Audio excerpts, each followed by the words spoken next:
I'm Eric Dewey Hoffman, and this is the first in a monthly series exploring the history of La Mesa First. Today, we look at the first 25 years.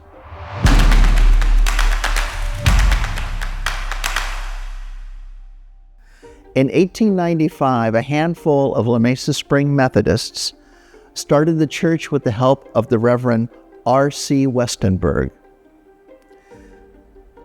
In that first year, there were about 15 members. The closest Methodist church until then was in San Diego, an almost 2-hour buggy ride from La Mesa. Sunday services in La Mesa were held in the second floor of the La Mesa Packing House, and sometimes in a room over the general store on Nebo Drive, until permission was given to meet at the local school on Orange Avenue. Around the turn of the century, the parish started music and school programs, with pastors' wives and children meeting in the school library. Around this time, a pastor named Reverend McKinney came to town by buggy from National City on Sundays to give the sermon. Reverend McKinney eventually moved to La Mesa, and his family stayed for 30 years. His house was built in 1908 and is still at the corner of University and Pine and is a location of the La Mesa History Center. In 1907, the congregation started to meet in a small, relocated building on the southeast corner of Palm and Lemon, where Millicent's Salon is today. A.J. Crowder and J.H. Park deeded the land to the Board of Trustees. A room with sliding doors separated the primary and junior departments, while 4 classes met in the main room. Movable rows of chairs were arranged for both classes and then for Sunday services. Our first regular pastor, Reverend Bernard Gibbs, was appointed to us in 1907. The previous 11 pastors had been what were called supply ministers.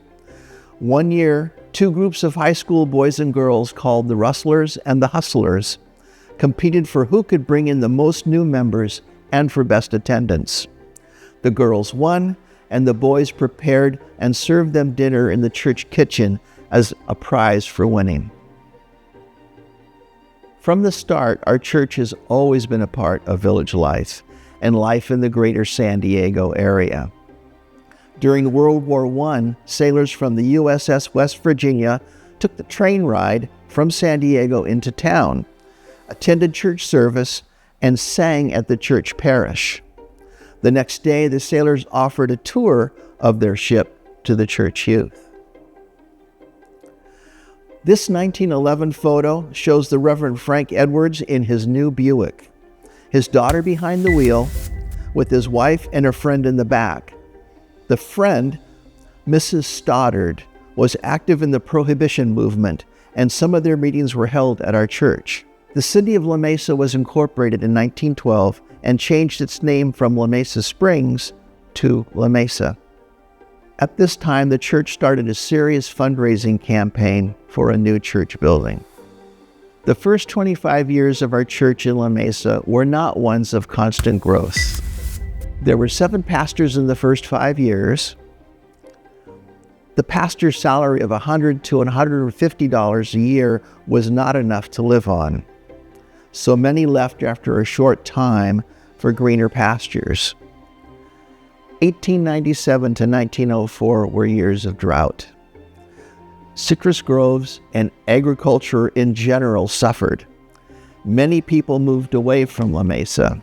The plan to build a new church was put on hold for several years. Also, around the First World War, the La Mesa Church had grown stagnant with just 120 members. There had also been a months-long quarantine due to the 1918 influenza pandemic.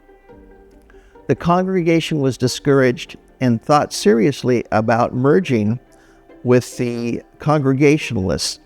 But Rasmus Hall, the district superintendent, said, "As long as I am district superintendent, there will be a Methodist church in La Mesa."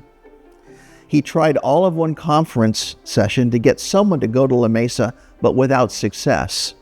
He finally told his son, Harry Hall, who had just experienced a bad case of pneumonia from the 1918 Spanish flu, to go to La Mesa, and I quote, "Things are so bad there, you can't hurt them and they can't hurt you, and we'll see what happens." Fortunately, things did get better, and by 1920, a new sanctuary was under construction on land donated by a La Mesa family at the southwest corner of Palm and Lemon. This building still serves us today as our social hall with kitchen and church offices. I'll end with this. An 1890s promotional real estate brochure claimed La Mesa was the Pasadena of San Diego County, and that those living here would be cured of all kinds of ailments and diseases. It's said that everyone who lived in La Mesa for any considerable time has been restored to perfect health. Thank you.